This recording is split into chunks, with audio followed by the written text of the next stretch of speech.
Hey everyone, welcome to today's drawing group. My name is Jason.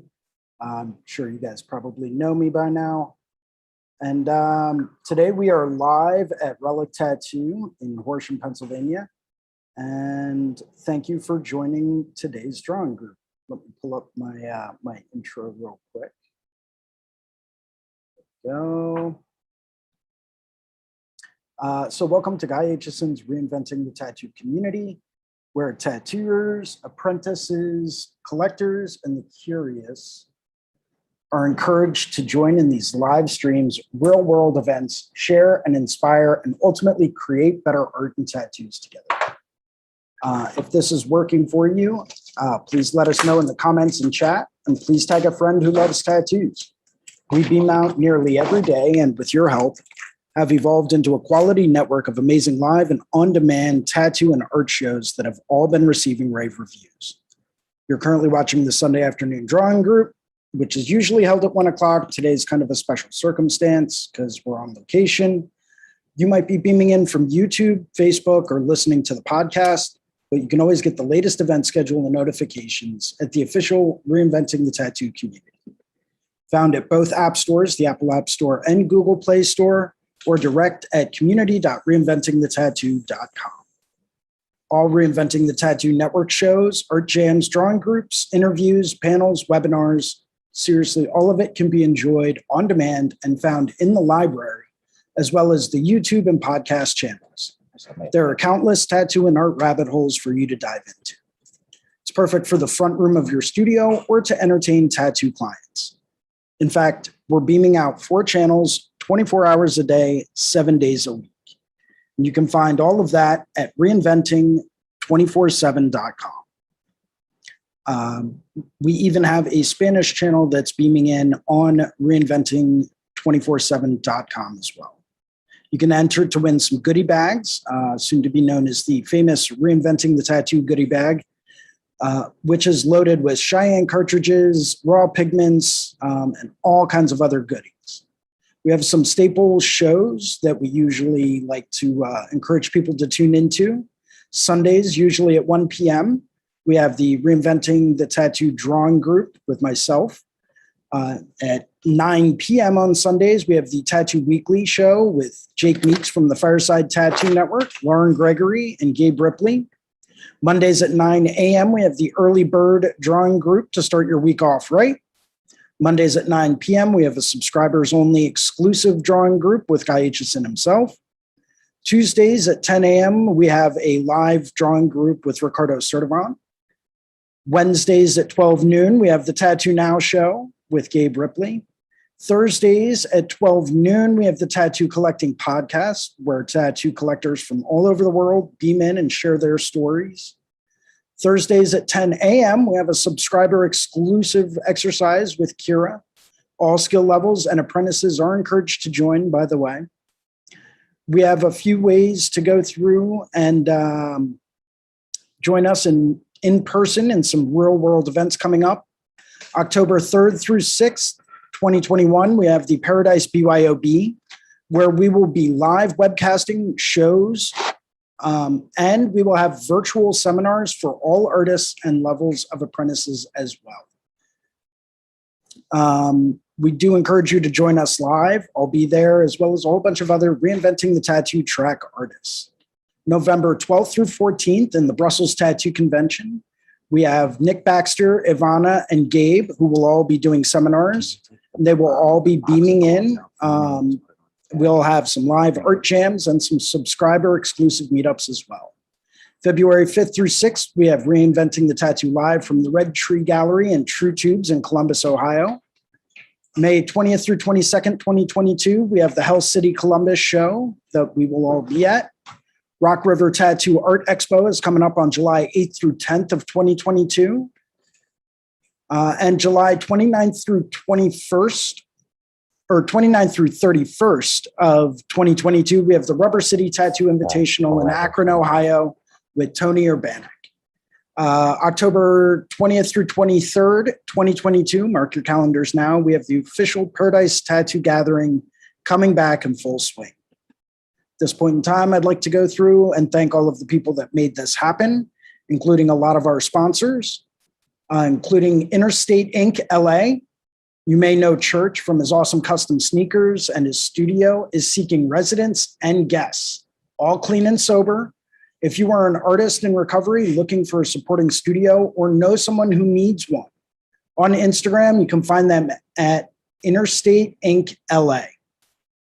Inkjet Stencils, taking your stencil game to the next level. Take a look at Inkjet Stencils, where you literally have the ability to print a photographic image and stencil it onto someone for a tattoo. You can print stencils from mobile device or computer. It's going to save you time. It's going to save your hands, and it's going to save your apprentices' hands as well. They've got tons of live webinars and free samples that they're willing to give you as well. Raw Pigments, a company that's tapping into the source. It's kind of like Tattoo Pigment 2.0, in my opinion. WorldTattooEvents.com, the largest, most comprehensive resource for tattoo events worldwide. They do a live updating of conventions and scheduling around the world, and how they can keep up with that, I have no idea. Dermalize Pro, also known as Delize Pro in the US. Protect your art. If you're still using saran wrap, watch some videos of tattooers and see what it's about. Tattoo Now, technology for tattooers, the leading edge in SEO and professional development for tattooers of all levels, and they're now accepting new clients. So if you need a new website or anything like that, take a look at Tattoo Now. And of course, thank you to the founder and inspiration behind reinventing the tattoo, Guy Aitchison, who has guyaitchison.com, where you can purchase his Biomech Encyclopedia, all kinds of DVDs, machines, paintings, prints, an absolutely endless amount of absolutely awesome stuff. Thank you very much for everything. So yeah, welcome to the show. And thank you to all of our contributing artists and all of the people that make this happen. Like I said, today we are live at Relic Tattoo with Rich Wren, who's been gracious enough to go through and do a live demo of a head tattoo that he is getting ready to work on. So without further ado, we are going to go through and we're going to switch this up. There we are. Awesome. Cool. And it's all you, Rich. Sweet. Good to go. Awesome.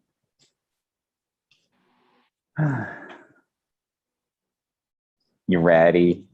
Oh. And just remember, guys, we can hear every single thing you say. Both of us? Yeah. Those microphones are pretty sensitive. All right. We've got Akshay joining us from India. Hey, Akshay, what's up, man? Hello, sir. What's up? Hello, Ritson sir. We can't really hear you, bud. I don't know if your microphone is muted. Sir, can you hear me now? Cool. Yeah, for the moment. I don't know, sir. Yeah, it's okay, man. Maybe it's on my end. I'm not quite positive. But let me take a look and see what I can do. Gosh, I love that splitter. Hold on. So that's going on. So here's what I'm going to do. Let's do this.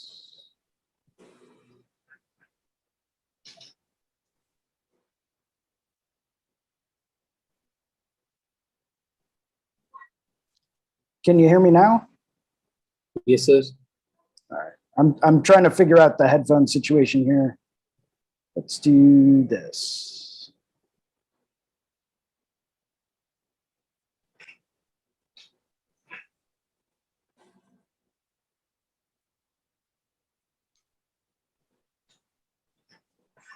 At least the fear poops went away. Thanks, Jerry. Thanks for letting me know. I'm having a little bit of audio issues hearing some people today, so.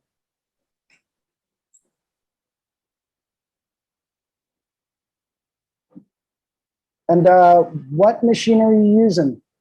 I am using the Neotat Vivace. I've been using Neotats for I don't even know now. Maybe like 10, 15 years, something. I can't even remember. But the Vivace is definitely my favorite. It's the better motor of all of them, in my opinion. Very nice.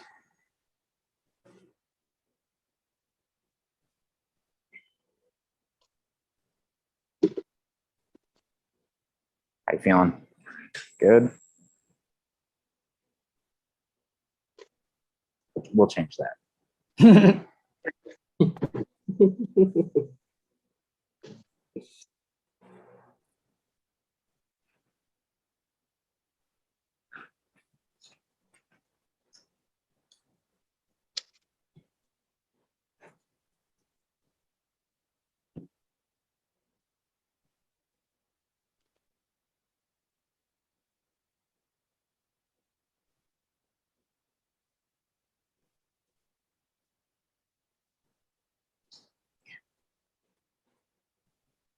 Yeah, if anyone has any questions, feel free to write them down in the comments below.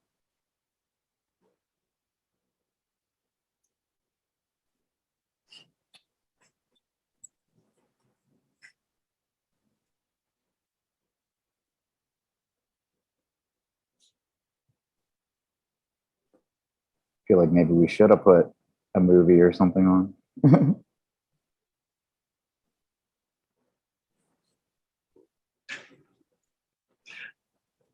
Tropic Thunder. Oh, Tropic Thunder is a great movie.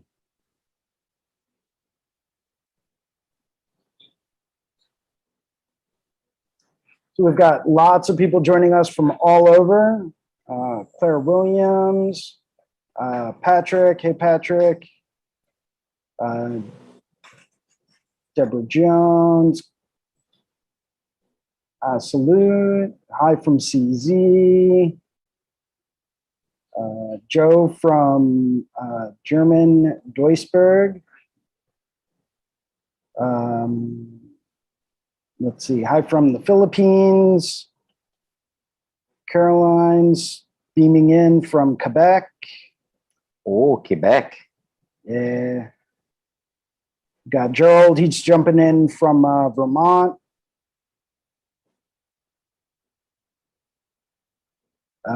We've got someone jumping in from France.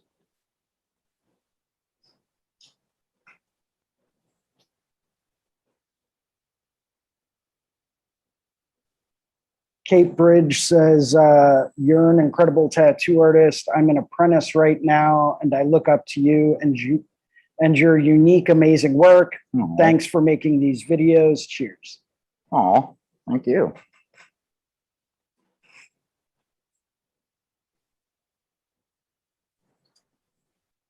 So is That's this the first time I've ever ignorant- taken a compliment and then didn't shit on myself afterwards. Darren just joined us from Manchester in the UK. We've got Marguerite Holland Newton joining us from Tennessee.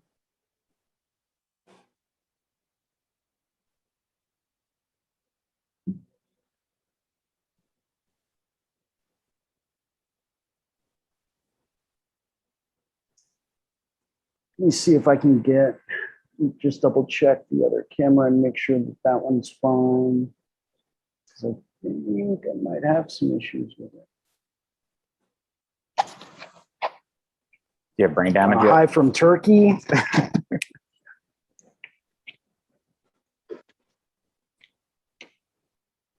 Turkey. Dude, that's crazy.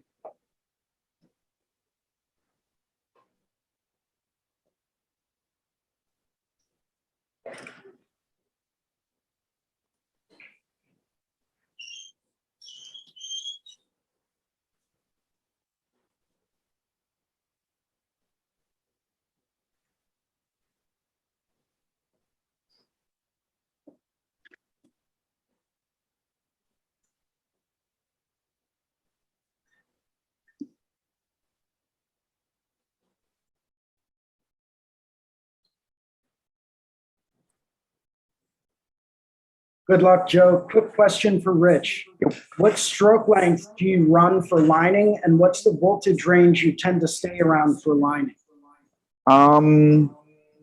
So I like 4.2 for all my boulder lines, anywhere from 18 straight to about probably about like a 7 or a bug pin 9.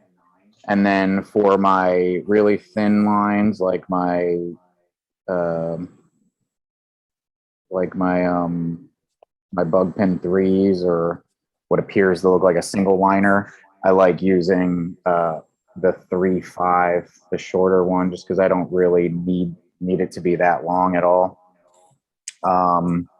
Voltage, I used to run on one of those critical atom machines for a really long time, and they don't have a readout. So I would always just, when everybody asked me that, I would always say, I don't know, like pink, because the light changes as you turn it up or down. The light changes to kind of reflect the speed that it's on.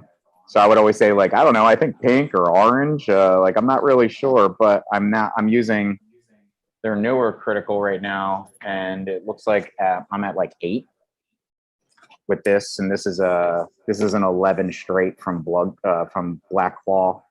So for the heavier ones, I guess I'm at about 8 or so. I'm also tattooing a head, and I don't want it to be as weepy.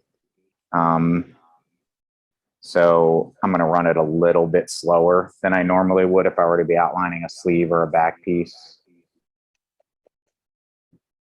Awesome. We got Raymond Petty Jr. Hey, Rich, do you sculpture lines, or do you try to get everything done in a single pass? Single pass.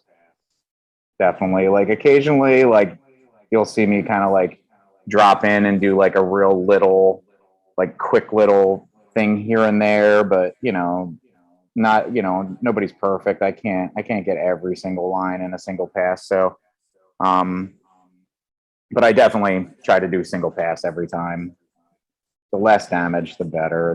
The less work I have to do, the better. The less pain you put them through, obviously, the better. So one at a time. That's it.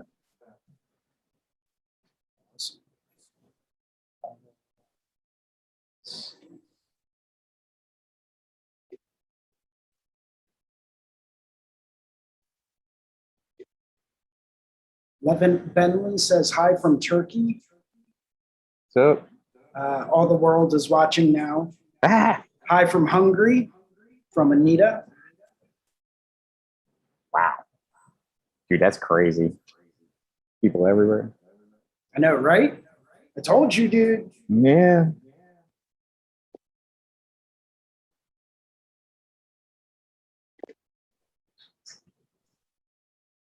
Yeah, Rich was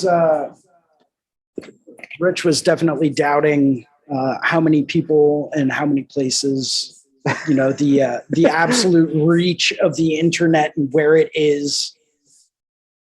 Well, I don't know. I feel if I plan for the worst, then I'll be pleasantly surprised. I mean, as of right now, we've got 62 people watching live on Facebook. We just had 3 other people join. Hi from Germany, hi from India, and hi from South Africa. Wow.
Joe knows I'll at least be nice to him the whole time.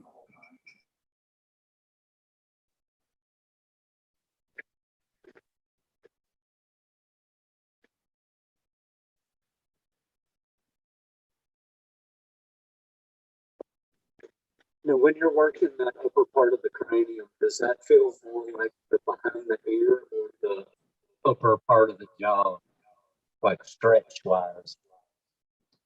So we just had a great question from one of our regulars, Atomic Injections 47. Great question. So he was wondering, stretch-wise, when you're working towards the upper portion of the cranium, is that more stretchy like behind the ear, or is it a little bit more taut? Do you find yourself having to stretch more in certain areas as opposed to other areas? I think for him, he doesn't really have like all too much of a loose skin on his head, so it's pretty much all the same across the entire dome. You know, I find that I'll pull or stretch no matter what at any line. So even if I don't need to, like, I'll still do it. Can you guys hear me all right? Oh.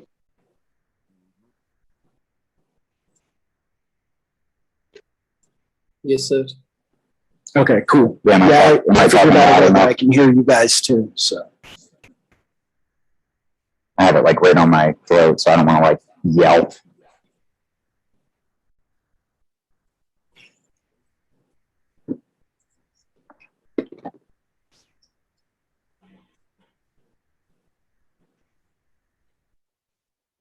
So what would you say is one of the most important things to remember as you're going through the outline on a piece like this?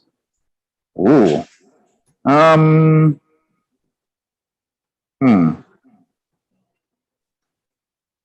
Don't fuck up. Don't fuck up. Don't fuck up. No, just kidding. I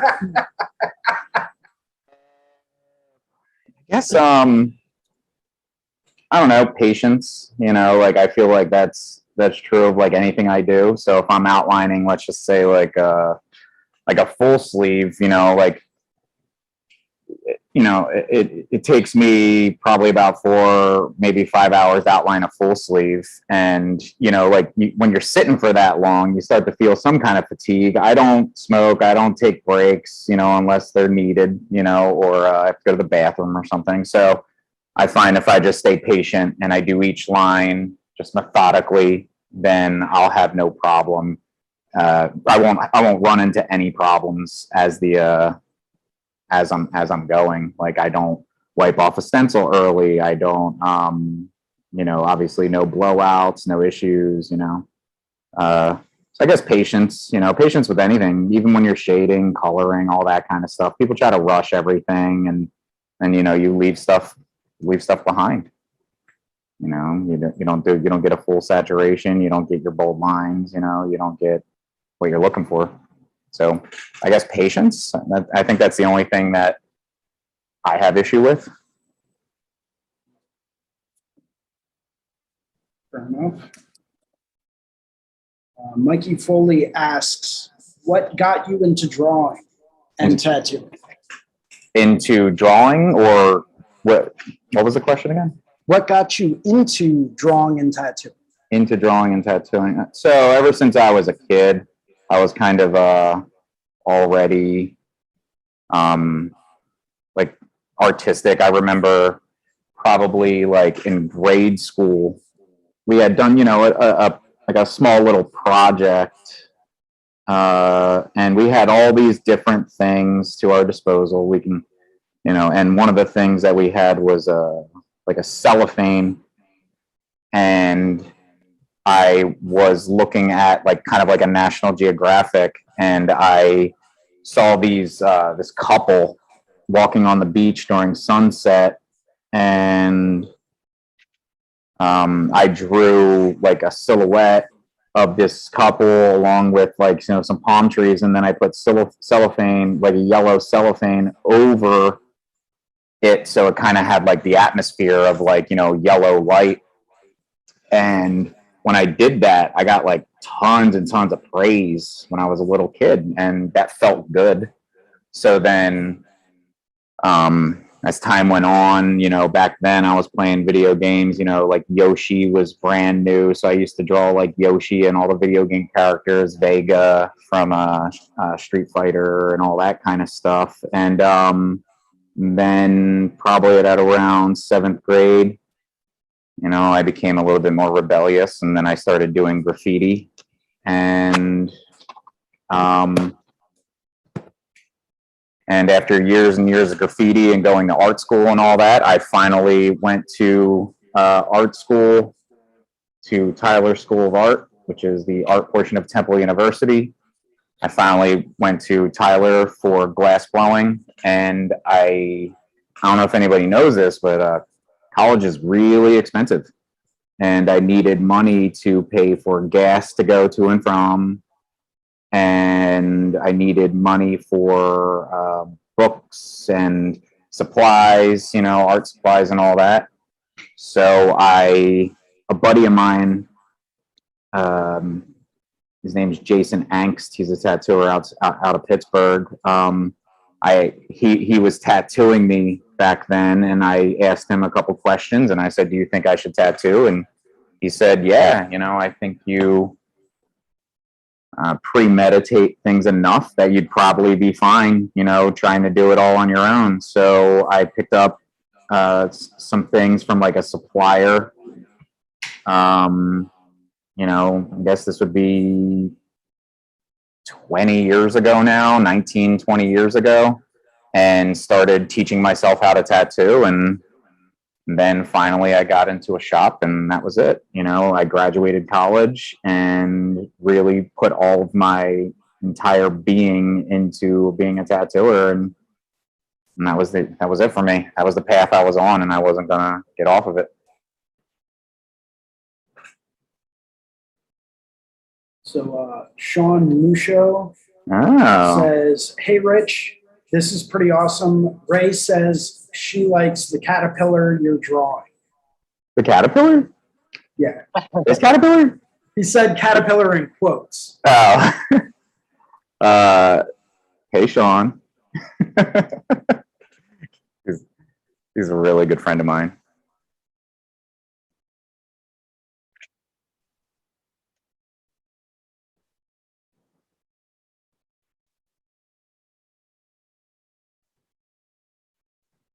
What do you think your biggest struggle was as you were, learning how to tattoo and apply the tattoo? Was there one particular thing that you really struggled with the most?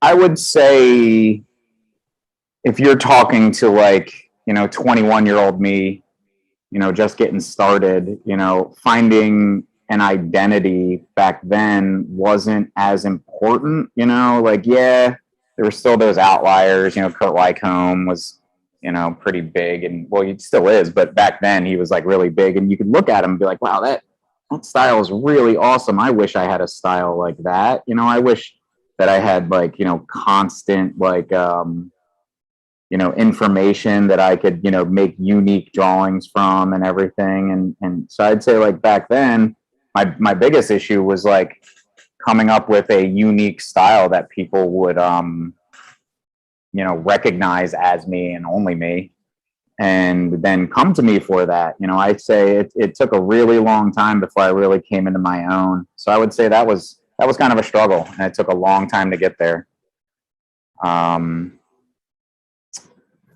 That's about it. Patience, if you have patience, you'll eventually get there when it comes to outlining. You'll get there when it comes to layout. You'll get there when it comes to, saturation and gradients and all that kind of stuff. It's just a matter of time. If you really, really want it enough, you'll get there. But that style thing, that was something that really eluded me. And I had, I remember when I was working at a shop. I'll just not say their names or anything, but I was working at a shop, and I said, "Oh man, I really wish that I had a style like yours." guy, like not guy, just guy, tattooer. And he said, no, no, no, no, no. You don't want to, have a unique style that only, that you'll be doing over and over and over again, because you'll get bored. And what I didn't know or identify at that moment was he was just saying that because he didn't want to lose his walk-in guy. Like, he didn't want to lose the guy who could do a portrait in one session and then do, an Asian full sleeve in the next session, and then, do the names and the dates and all that kind of stuff after that. He didn't want to lose that. So I think he was trying to discourage me from, coming into my own, out of greed. At least that was my take from it through experience. And as time has gone on, that's the only rational thing I can come up with why he would say that to me. So yeah, I'd say a unique style that sets me apart from other people. That's been my biggest struggle.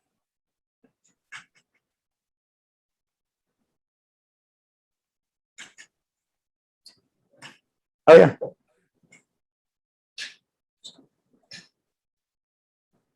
How you feeling, man? Sucks. Yeah.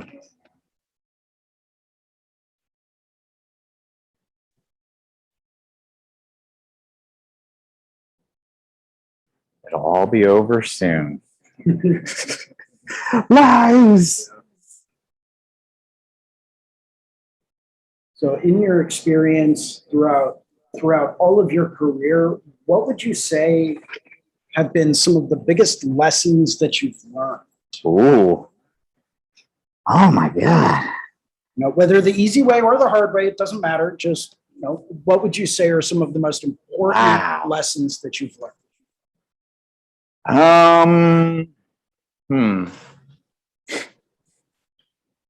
First thing that comes to mind, as an owner of a shop and you have, people that you really want to see succeed within your shop, and they don't want it themselves. I think not wanting something for somebody that wanting something from somebody more than they want for themselves, just let it go. Like there was a guy that used to work here, and I saw so much potential in him. I thought he was going to be like amazing, and all I wanted was that buddy I could come in the morning and sit down and draw with and like talk about our day and just enjoy all of it. And he just didn't want that. He just wanted the check in, check out, come late, leave early, doesn't want to actually develop a style, doesn't want to improve. I wanted so much for him and he wanted so little for himself. And that was a really hard lesson for me to learn as a boss, or an owner rather. Other lessons. Pricing's always a big issue, because like you want to tattoo what you're worth, but then you create and develop relationships with people and you become friends with them, to a degree, and those lines of client to friend start to blur, and then you start like cutting them breaks, when in reality anybody who's sitting in that chair should be paying your rate, and they should be glad to be doing it for you, like friends or family. Like personally, if I were to be getting tattooed by a friend, I would give them way, way, way more, not expect it to be cheaper and cheaper as time goes on. That's been a larger issue, is like how to price appropriately and then to stick to it. What else?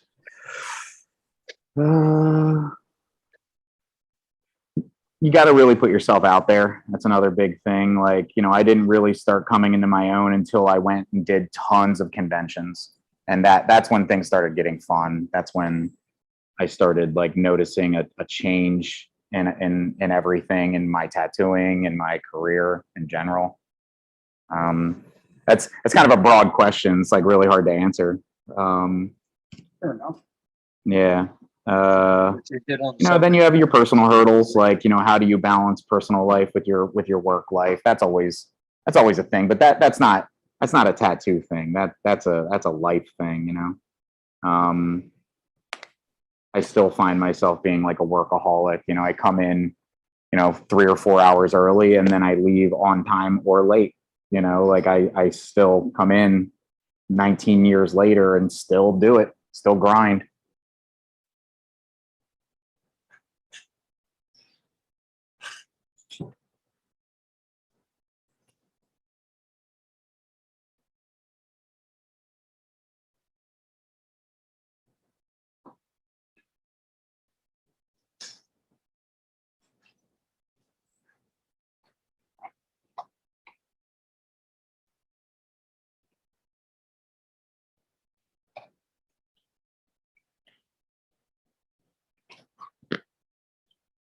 How important would you say working analog? Because I know you do a lot of your drawings, a lot of your sketching, a lot of your tattoo preparation. Yeah. How important do you feel that it is in order to work in more of an analog way, as opposed to maybe hopping on something a little bit more digital?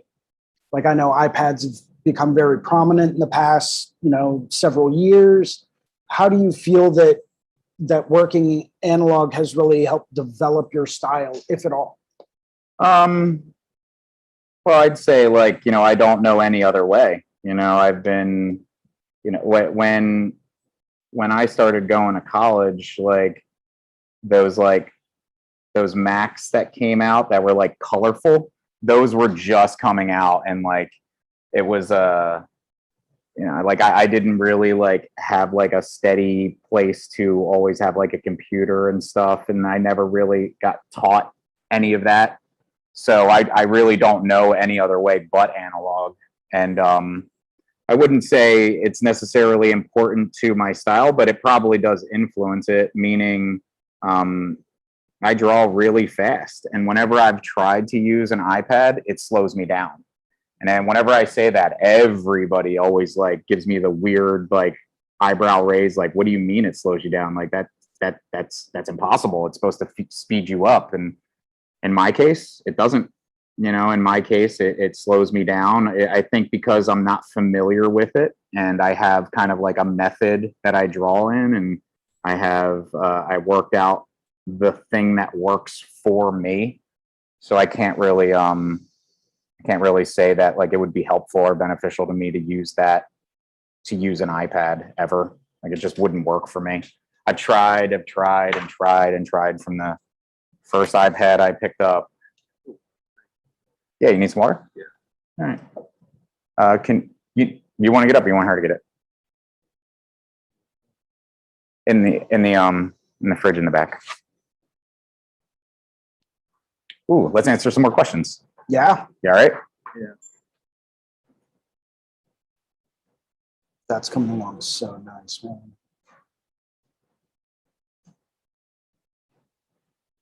So as far as stepping out of Like a fighter. Should have one of those metal cooling things on his head. What was that? as far as stepping out of your comfort zone, how far do you really like to push it? Need some more? Or you want to keep going? Good. All right. So we also had another very good question just asked. As far as stepping outside of your comfort zone, how far do you usually like to push it? Do you like to just go way out in left field? Do you like to just slowly dabble in certain things until you figure out if you like it or not? I mean, I think I need that question to be elaborated on a little bit. What do you mean? Imagery out of my comfort zone? As far as developing, I have no problem drawing things, I don't necessarily step out of my preferred style all so much anymore. I mostly because I don't want to, I don't think it's necessary for me to explore, color hyper realism. That's not going to help me in any way. It might, but I don't know, all that time I could spend figuring that out, I could be still figuring out who I am, Yeah, I'm not really sure how to answer that one.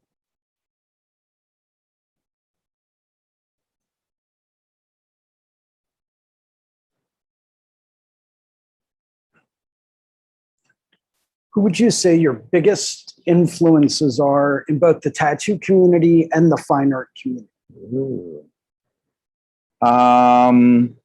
Well, before there was Instagram, I used to look at James Tex's website and Steve Moore's website like pretty much religiously. And you know, now that there is Instagram, you know, I would say I don't know. I've got a lot of people I'm like really interested in and what they're doing. But art wise, I guess some of my favorites back in the day were like Christopher Burden. He's kind of a or he is a like a performance artist almost. He was pretty wild back in the day. Now I think he's a professor somewhere teaching sculpture. But I really liked how crazy he was. And he did all that while he was in grad school, which is nuts. I'm drawing a blank right now. I don't know why. Joe would know. Who do I like right now? In terms of Tattooers. I wouldn't want to speak for you. Yeah, fair enough. Yeah, definitely. You know, James Tex. You know, even though like I absolutely love what he does and everything. You know, like my stuff doesn't look like his. You know, it's just I just really admired his dynamic designs and how bold they are and the scale at which he works in. His figures are really nice. And back, you know, and I will say, like, back in the day, you know, 5-10 years ago, or actually probably more like 10 or 15 years ago, I did like doing, you know, neo-Asian type work, but nowadays I don't do that at all. Like, you'll still see it here and there in my work where like I still do finger waves. I still do finger waves because that's how I like drawing waves. You know, like occasionally I'll do them a little different if the piece requires it. But even though he definitely heavily influenced me, I didn't really use what he has as a guidebook for myself. I definitely still wanted to be unique and have my own thing. And I think some of that probably comes from, you know, the graffiti world. You know, like in the graffiti world, you're using somebody else's flow, somebody else's style. Like people call you a biter, you know, people will fight you for it, you know, and I'm just not interested in any of that. So I'd rather just come up with my own thing. I'm trying to think of outside. Well, you know, Michael Hussar, I really like his paintings, but you know, he's an oil painter. You know, I do like his dark take on things. That's really cool looking. I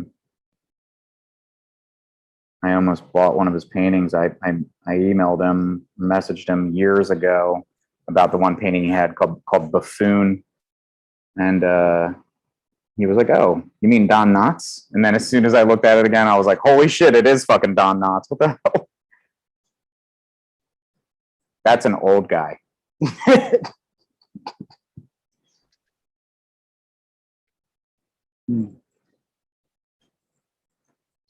Feeling better?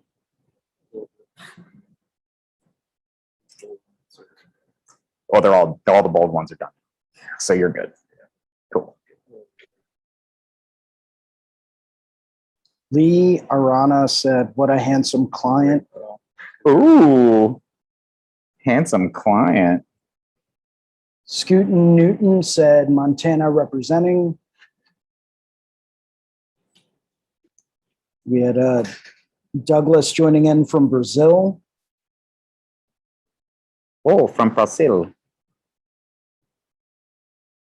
Joe is Brazilian. I thought he just got Brazilians.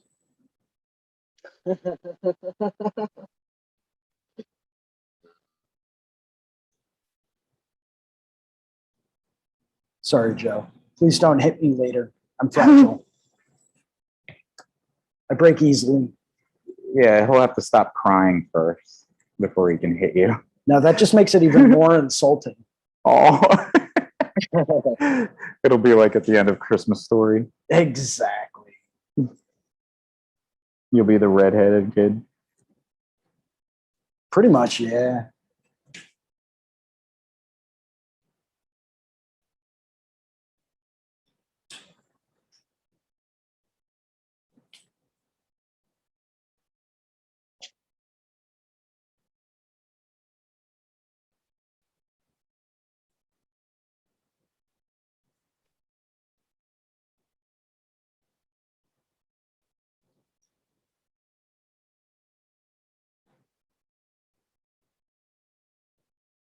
So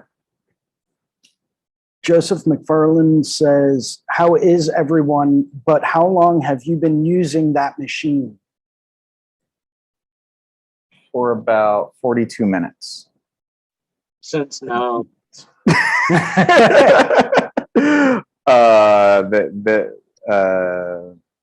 Like Neotats. I think I hit that earlier. Yeah, you've been using Probably about like it for- 15 years or so. Yeah. Yeah, it's been a long time. You hear that, Neotat? I mean, hey, they're efficient. They work well. Yeah. They've never failed me. You know, Yeah. I've had tons and tons and tons of machines over the years. And I'd say Neotat's the only one that I always go back to and love it every time. I've never, the only time I've ever like gone away was to try something else, but always came back to these machines. It's they're efficient, they're smooth. Never had any problems with any of them. When I started switching over to RCA, you know, what is that? I don't even know, like 17 years ago now, or 18 years ago now. When I was switching over to RCA, that was kind of a little bit of an issue because the plugs would slip off, and that'd be a pain in the butt. While you're tattooing, suddenly your cord just falls out of your machine. You look like a dolt. But other than that, like I haven't had that problem in forever, and they're amazing. They're so smooth. And you're still using needle on bar? Yeah, for outline. I use needle on bar. For shading and coloring, I use a pen machine. I use a mast pen machine, and that's mostly because I want to have several sized needles out for when I'm shading and coloring, and I don't feel like setting up like 7 machines and take up my entire deck with 7 machines while I'm tattooing. Like I'd rather have my 3 or 4 for my outlines, and then have 1 for a 23 mag, a 15 mag, an 11 mag. Makes sense. Yeah. Use the right tool for the right job. Yeah, exactly. Efficiency. And you're using all number 12 standard taper, medium taper, long taper, I use bug pin. bug pin? Okay. Yep, I use bug pin, so I use 30s. I just like that it like doesn't damage the skin as much. It's that it just feels smoother. Like when I'm working, it doesn't feel like I'm tearing anybody up. And I just got into the habit of using them, and that's just the way it's been. I have used texturized in the past and absolutely love them. And I just kind of go back and forth. Some days I'm like, yeah, I love texturized. Oh my God, I love them. Everybody should use them. And then I go right back to bug pin. I'm like, why was I using texturized again? And you're outlining with all bug pins as well? Yes. Yeah, this is a bug pin 9. And the other one actually is an 11 straight from Blackclaw. Now, Blackclaw does have regular straights and then bug pin straights. Yeah, that is they a do. bug pin straight, or is that a regular The 11 is just a regular 11, no bug pin. The 11 straight. This is the bug pin 9, so it kind of comes out more like a 7. And is there a reason why you prefer the straights over, say, like a tighter grouping? Fat lines. Yes. Fat I want them as fat as I lines can. matter. Yeah, like if if all I had was a 9 or just an 11 without any straight or anything, I'll just take a lighter to it and I'll bloom it out so that it comes out more like a straight, because it is about the soldering, like where the solder comes up to on your needles, so like using, you can't use, well, you can use a round shader to outline if you want to, but I'd much rather just bloom a normal needle into a straight, and it doesn't do what like a shader does. It acts more like a liner.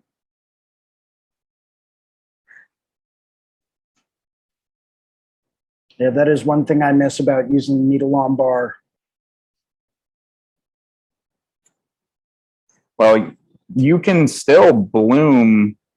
Yeah, but it's a little bit more of an involved Yeah, you got to process. like pull the needle out. Yeah, you have to basically disassemble Yeah. the cartridge, Yeah, exactly. bloom it, and then put the whole thing back together. Exactly. Right. And pray that nothing is out of alignment.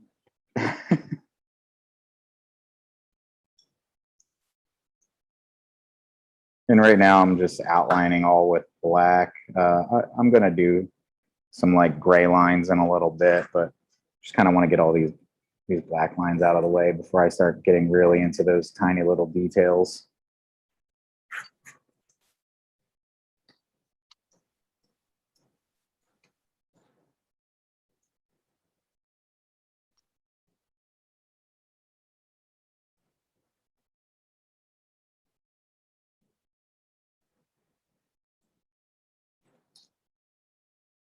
Now, do you treat your stencils more like a map and like a general rule of thumb, or do you like to go through and use them very strictly for, if there's a line on my stencil, it's going to be in the tattoo? I'd say more like a rule of thumb. There are times where, in anybody's work, after you draw it, and you're doing your line work to make a stencil out of it, you'll see things where you're like, oh crap, I wish I did this line differently. I wish I did that differently. And you just, you'll fix it at that point. But then also when you're about to tattoo it, and even during the stencil at any given moment, you can be like, you know what? I don't like that way that is right there. I'm going to go ahead and, do the correct, quote unquote, correct line, on the person, and not care that it doesn't match up with the line on the stencil.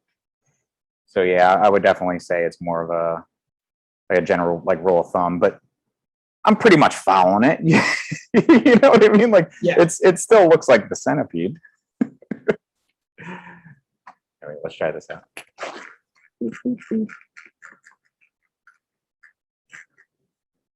That's cool.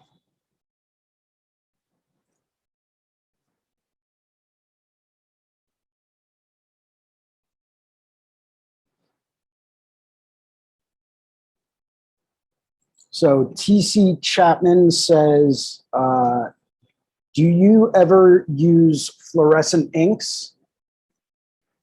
No, I own them, but it's more like I own them because I want to own them.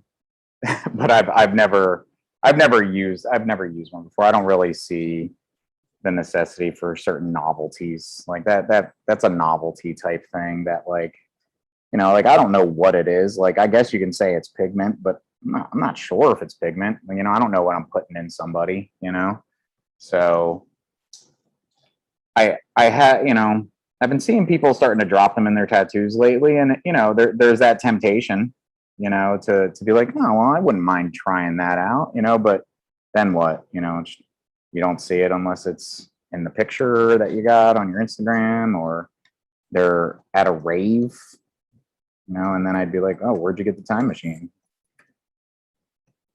So, we figured out by accident that one of the oranges from Fusion does. Yeah, so Atomic just brought up a very good point.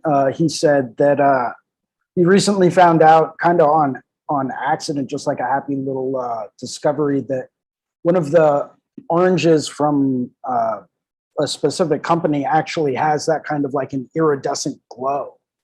Dermaglow, canary yellow, and if you were to mix it with orange, will have that glow. You know, there have been times where I've done like sleeves on friends, and then we've ended up in places where there was some kind of black light or whatever, and I've seen their sleeves like glowing with just my normal yellow or my normal canary yellow mixed with orange. You know, I've seen it before. I've seen that effect happen, and it was a happy accident. It's really cool and all, but I've never done it on purpose. You know, it's just Yeah, same. happenstance. Total happy accident. It worked out where a matchstick we did, it was just the flame of it glowed like hell. Orange in my chest when these fluoresces a tiny bit. Yeah. Yeah, let's see what other questions we have popping up from the different chat rooms around the world.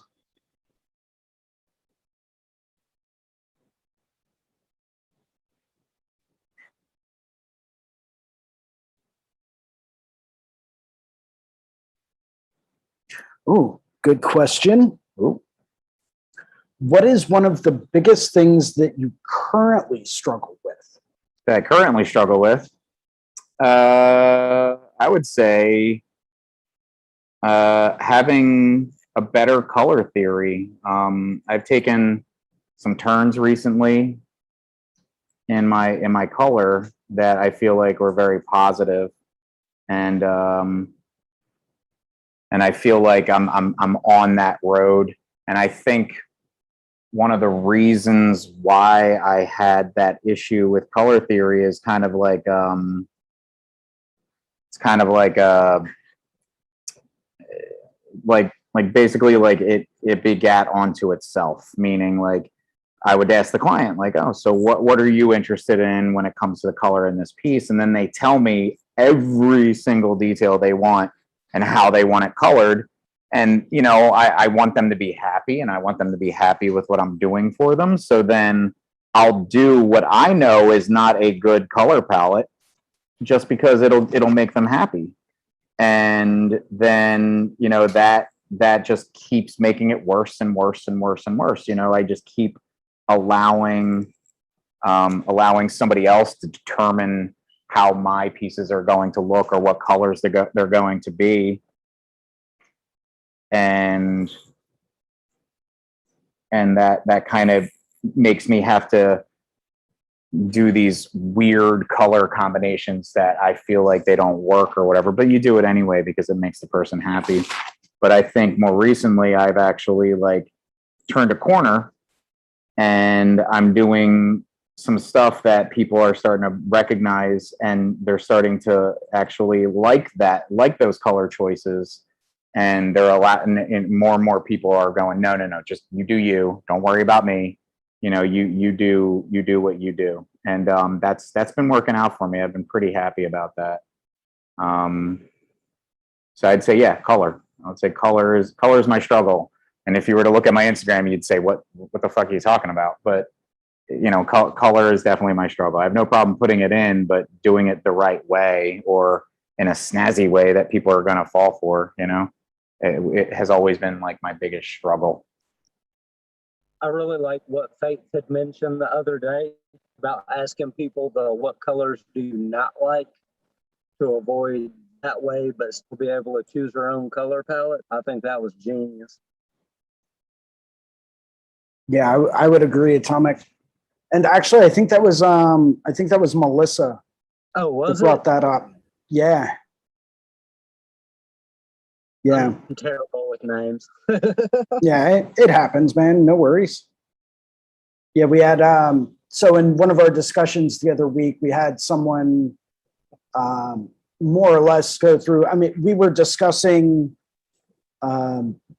essentially like different ways to deal with different clients, some of the things that you ask during an initial consultation. You know, how do you go about you know, essentially like drilling down what it is you're looking for, right? what are they looking for? What kind of a color palette are they looking for? You know, and I went through and mentioned the fact that, you know, I'll ask them what their top 3 favorite colors are, and I'll make sure to include those in the tattoo, right? And someone else that was on the session actually went through and said they take the opposite approach. They'll actually ask them what colors they hate, and just make sure to not include that, because then they have a much wider range of colors to work with. You know, so I found that to be a very interesting take, but Atomic was also, you know, really elaborating on that. And I totally agree. I think it's going to be, I think that can really make or break whatever tattoo you're working on. You know, if you have someone going through and, you know, they're picking out a color palette that you know is not going to look good at all, you know, is that something you really want to do for that person? You know? Right. And I have one client that he might be watching, I don't know, but he actually sends me color palettes. Really? Like Pantone palettes? Like Pantone palettes, and he sends them to me, and you know, I'll say, like, right now, like, not a single one of those palettes has ever matched anything I do. And yeah, and it forces me to do colors, which, you know, I wish they were all successful, but it forces me to do like colors in a piece that I know are not me. And when I look at them, they make me confused. Like, when I see them, I'm like, well, where would I put this color? Like, what, you know, like, I don't think that's going to work. Like, yes, the piece that you found that palette in, that works really well for that piece, but I'm not that guy. Like, I don't know, or that person rather, I don't know how to use these colors, and you want me to, but I just don't know how, you know. And I've done many pieces for this man, you know, that are all these palettes that I would never use, that I don't like even. And, you know, I've gotten to the point now where I'm just like, okay, whatever you want, man, you know, like, whatever makes you happy, I'm totally cool with it, you know. And I've been tattooing him for many years now, and he's a great guy, and he brings me awesome pieces to do. But then when we get to the color part, I'm like, all right, time to ruin it. Time to ruin the piece. It's over.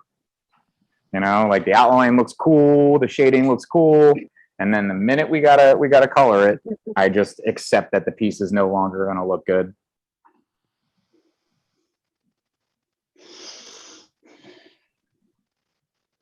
Joe knows what I'm talking about. Yeah, I can definitely feel that.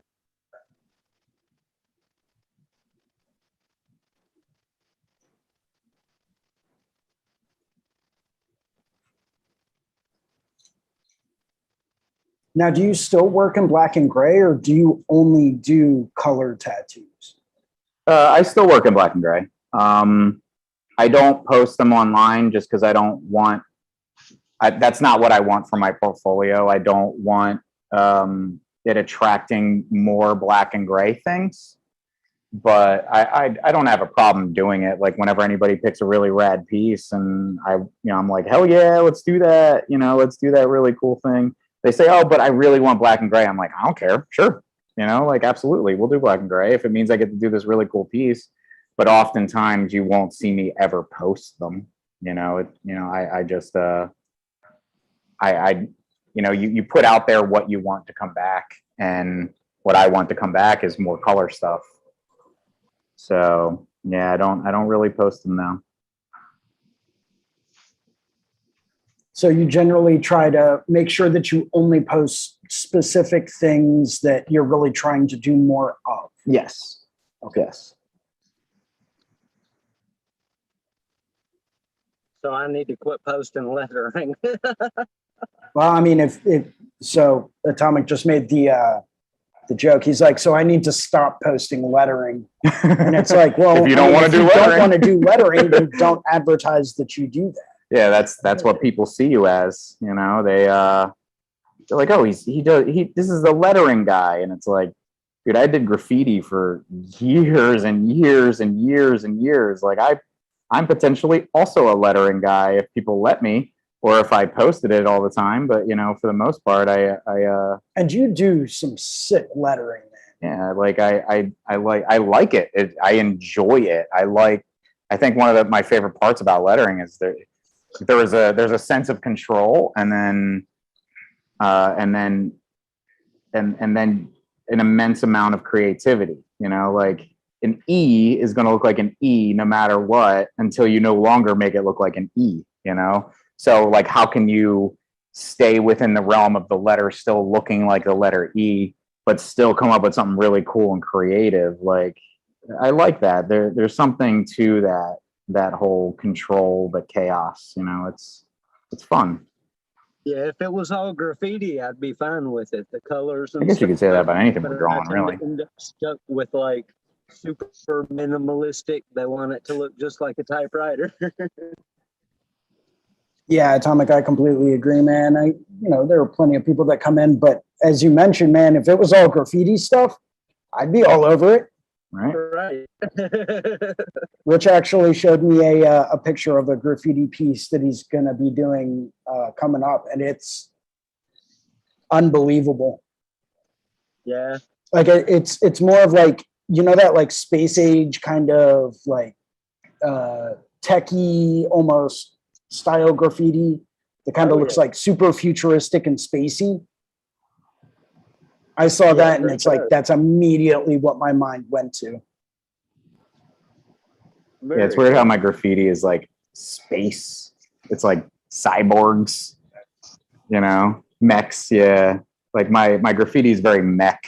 It's like weird. I noticed you have a lot of very like mech kind of feel to it. Yeah, it's weird. Oh, it's fun. I don't know. Like I could just do the same wild style stuff that I learned in the 90s, or I could just kind of do whatever makes me happy. Makes me happy. Yeah. Nobody's telling me what to do when it comes to graffiti, so I can do whatever I want. You cannot stretch your leg. So let me ask you I'm this, almost Rich. on the line. Yeah. The next question I personally have. Oh no. Yeah. So now we're getting into like the real nitty gritty. Bring it. So let me ask you this. As far as your own personal collection of tattoos and people that you've been tattooed by, how do you feel that has influenced not only your style and the type of artwork that you do, but how do you feel that that's influenced your tattoo career in general? I actually have an answer for that. It's crazy. So when I first started tattooing out of a shop, the one thing that my boss at the time said was, if you want to get good at tattooing, go get tattooed by somebody better than you. And it really, really works, like you go, you see, a different way that somebody thinks of something. You could stare at their drawings all you want, but then when you see it tattooed on you and you see it happening and you get to go home with that piece and you get to look at it and you see, all the bells and whistles and tiny little things they do in their work, on you, and you get to examine it up close. Like it almost like through almost like an osmosis kind of way makes you better. Like you see it and you adopt a little bit here and there. You might go there and be like, oh, well, I've been using dynamic black forever. And then you see somebody using talons and you're like, well, let me check this out. Let me see what this talon stuff is. And, you pick up that and then boom, your black and gray is smoother than it's ever been. And maybe it was just you wanting, you just want it bad enough that you made it work, or maybe there really was something unique in that particular black ink that made you, or that works well with your style and everything. yeah, I think that's changed me a lot. You know, I got tattooed at that first shop, and that was it for me. Like, it made me better, you know, made me realize that there are levels in this, and that those you can step it up just by seeing somebody else do what they do best, and it totally changes you as a person, and to see how they go about it all. What was the rest of the question? How do you feel that the people that you've been tattooed by have influenced your career and your style?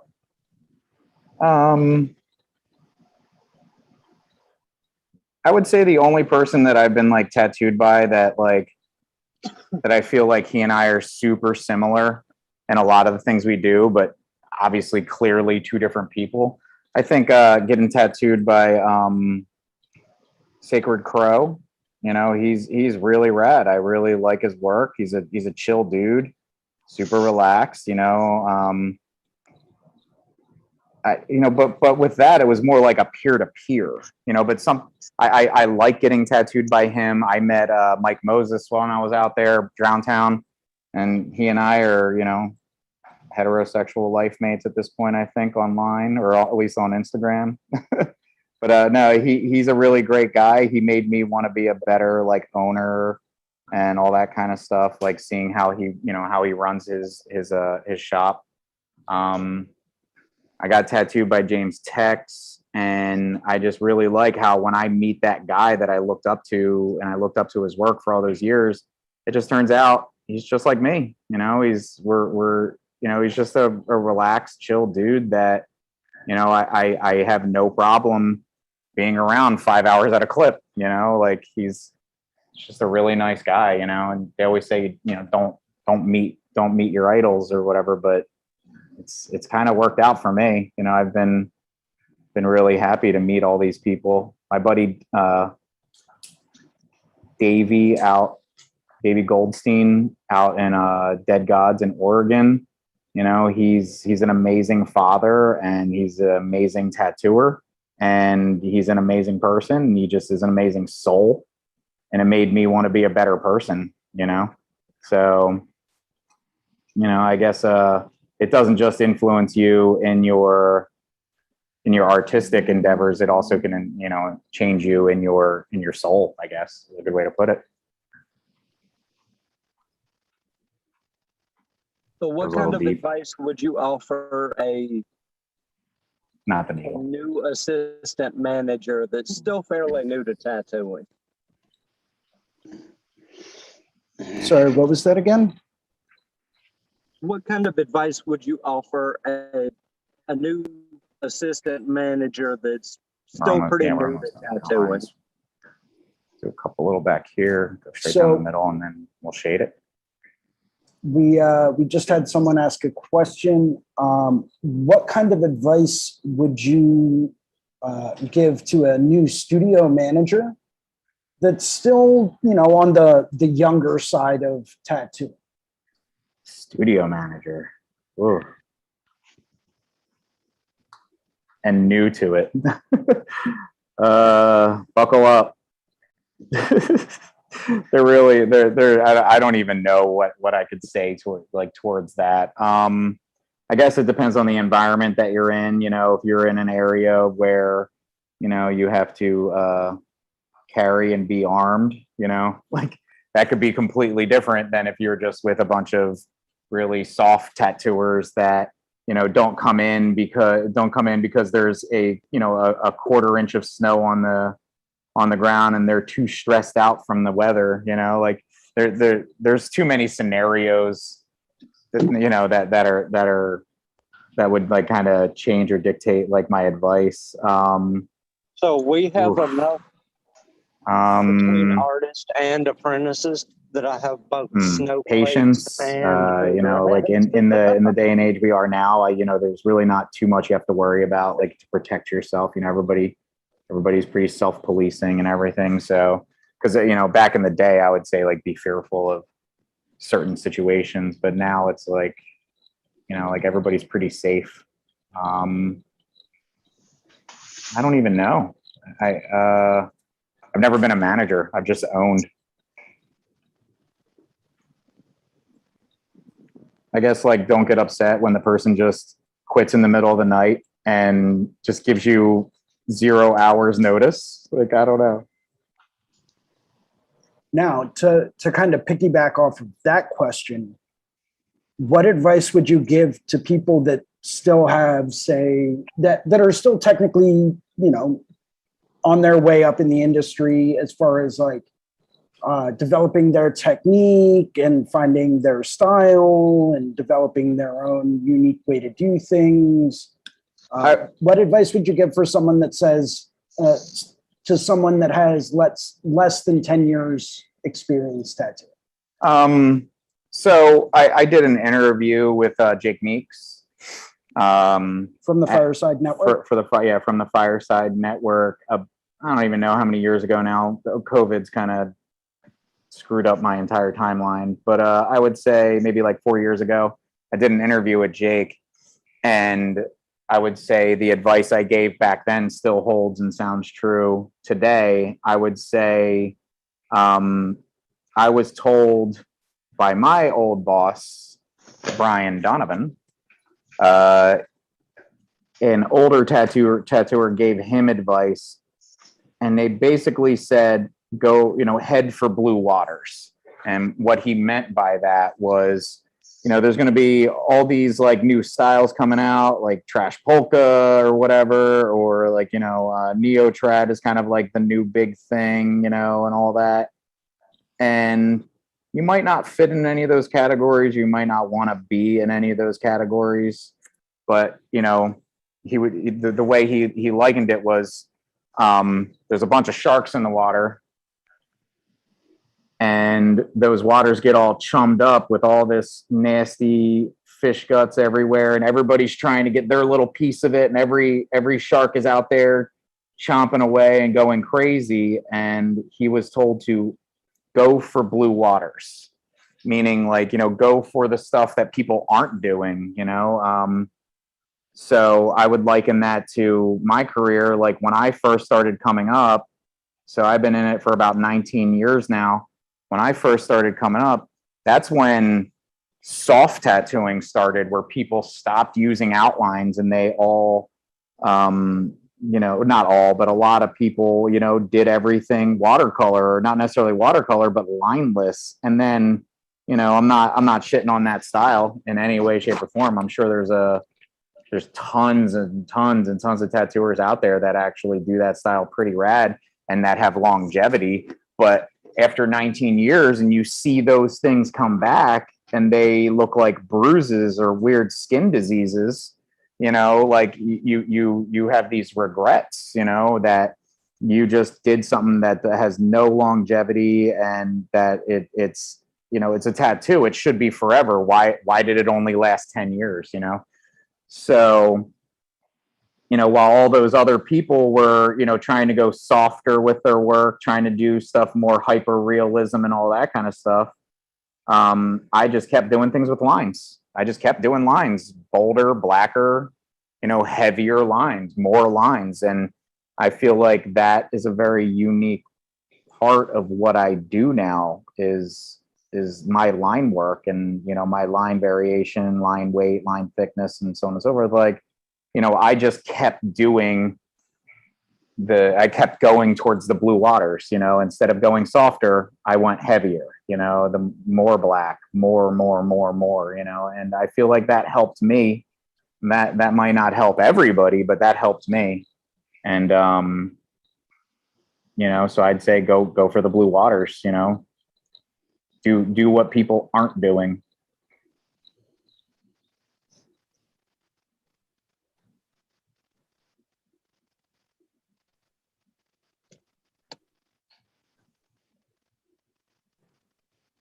Couple little accent lines, and then give you a little wipe down, spray some of that hustle helper on you.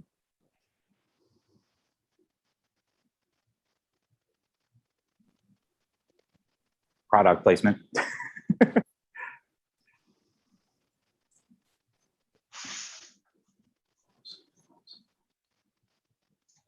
Sir, like Rich sir has changed his needle for like You finer hate me yet? lines. No?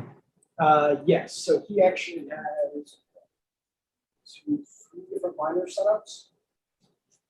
What line weights are you using, Rich? So this is either it's the hella fine or the uh, long taper 3 from Black Claw, the 11 straight from Black Claw, and the 9 bug pin from Hydra, I think I'm using right now. Well, not right now, but that I'm using today. Okay, thank you, sir. And Hydra you can get from Icon. I like their needles. They're consistent, they're clean, they're nice. Black Claw is just like, I was told by somebody that there's no difference between, the needles, and he had told me he had been to the factories where they made them, and he was like, I'll tell you right now, they're just boxing them up in different boxes. It's all coming from the same place. And I would say I disagree. There's just a quality that Black Claw has that other needles don't. I feel like they use a stronger, they have a stronger steel that they use. And you can tell when you try to put a little bend in the needle bar, you can actually feel it's more difficult to do so. This thing's kind of cool. Yeah, that is Yeah, I'll look definitely at one of the cartridges things a lot. that I've noticed as well. Back when I was still using needle on bar, it's like they were using a much higher grade or a much stiffer type of steel with, it even seemed like they were using a much more stiff type of solder, Yeah. in with their pins to hold it on to Yeah. the needle bar. Yeah, because when you try to like light them up, they don't move.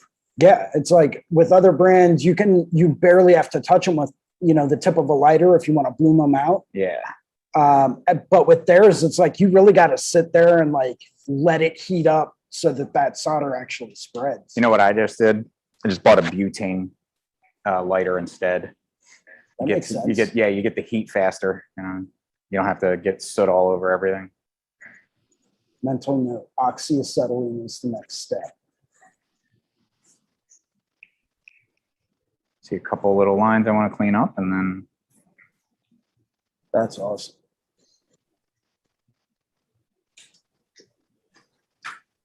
Damn, that was fast as hell. Yeah, well, I mean, so Rich and I go back and forth about this quite often, actually. It's not always necessarily speed. A lot of people will actually misconstrue speed for efficiency. Right. Rich is just working in a very efficient way. I mean, he's starting out and, you saw him go through with his bold lines first, and then it almost looked like he was working his way down in line weight. Yeah. yes. Now, Jason, what do you tattoo with, machines wise? Oh, machines wise, dude. So what I usually do is I usually just take like an old needle on bar and I'll just duct tape that thing to a sledgehammer, right? Because you don't need a whole lot sticking out, right? But I always have like a good like inch or two hanging off the tip of the sledgehammer. And I just use that to just like pound it into people. I just find it's a very efficient way to like do tattoos. I mean, I usually end up chiseling away part of their bone, but I mean, I just figure that's like another level of tattoo. That way it's real extra You permanent. took that whole go for blue waters thing a little too serious.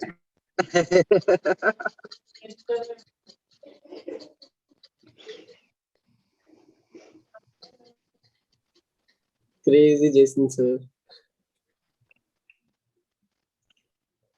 Yeah, I really like my machine, but I feel like I want to try something different.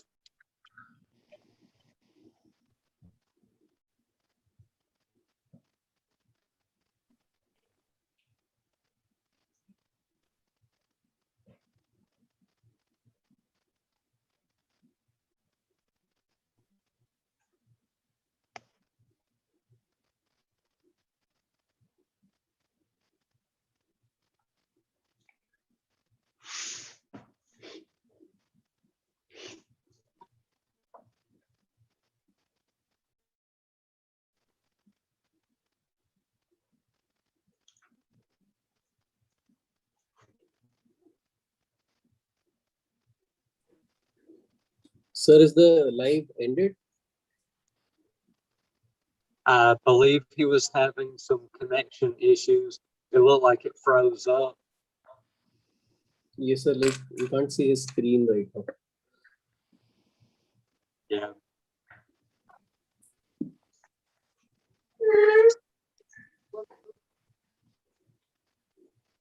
Yeah, even swapping through the screens, I don't see it. I guess he had some technical difficulties. He may have overheated as well.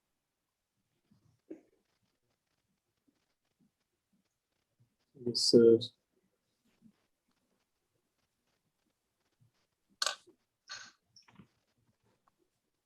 All right. Well, I've got a tattoo coming in a minute anyway, so I'm gonna go ahead and bounce. But it was good to see you, Cash. Yes, sir. Y'all have a good one.